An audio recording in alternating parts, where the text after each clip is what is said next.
Nancy is a guard's daughter. One day she was working on Skarloey with some polish in a rag.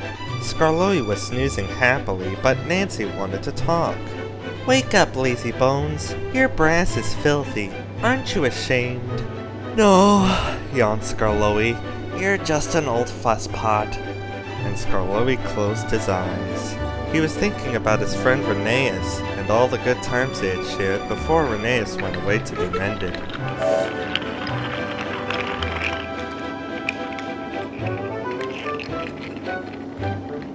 Nancy interrupted again. "Don't you want to look nice when Rheneas comes home?" Skarloey wasn't sleepy anymore. "What? When?" "Soon. Daddy told me. I'm going now," she said. "Nancy, stop! Do I really look nice? Please, polish me again." "Now who's an old fusspot?" laughed Nancy and set to work once more. Duncan was jealous. "Aren't you going to polish me too?" "Sorry, not today. I'm going now. I'm helping the refreshment lady this afternoon. We must get the ice cream ready for the passengers." "Never mind, Duncan."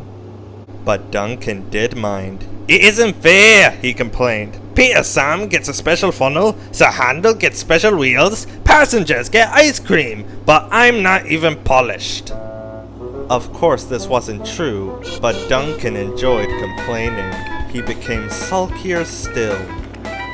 He grumbled that he wasn't polished enough. He grumbled that he was overworked. Most of all, he grumbled about the passengers. At last, Skarloey lost patience. "I'm ashamed of you, Duncan," he said. "Thank goodness Rheneas is coming home soon. Perhaps I'll teach you some sense before it's too late." "What has Rheneas got to do with me?" "Rheneas saved our railway," replied Skarloey. "Please, tell us about it," said Peter Sam. "Well," began Skarloey, "it was before you came here. Things were bad. Rheneas and I had to keep the trains running, or our railway would have to close." "How awful," murmured Peter Sam. "I tried hard," continued Skarloey, "but my old wheels ached. Rheneas understood. 'It's my turn now,' he'd tell me. He was often short of steam, but he always struggled to a station and then rested there. 'I mustn't stop between stations,' he'd say. 'The passengers wouldn't like that.'" "Humph!" huffed Duncan. He had stopped on a viaduct and hadn't cared at all. "Passengers," continued Skarloey, "get cross if you stop at the wrong places. Rheneas stopped in a wrong place once, and this is what happened."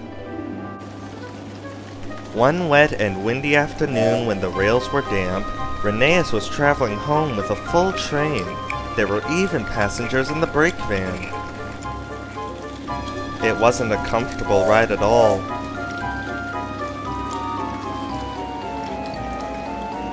Rheneas' wheels kept slipping, and it was a steep climb.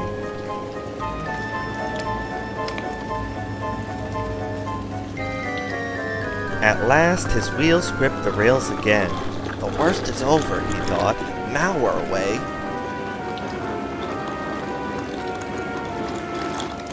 But they weren't. "Ah! I've got a cramp!" he groaned. And Rheneas stopped on the loneliest part of the line. His driver examined him carefully. "Your valve gear is jammed. We need to reach the next station.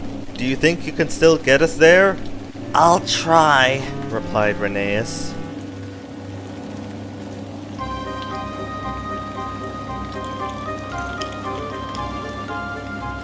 Rheneas did his best.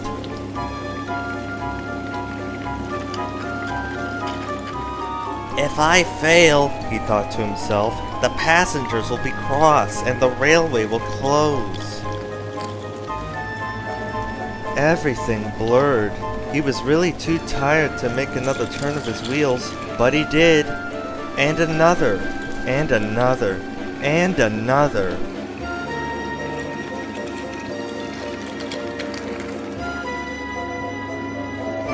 Finally, tired but triumphant, Rheneas reached the station. "I'm here at last," he wheezed.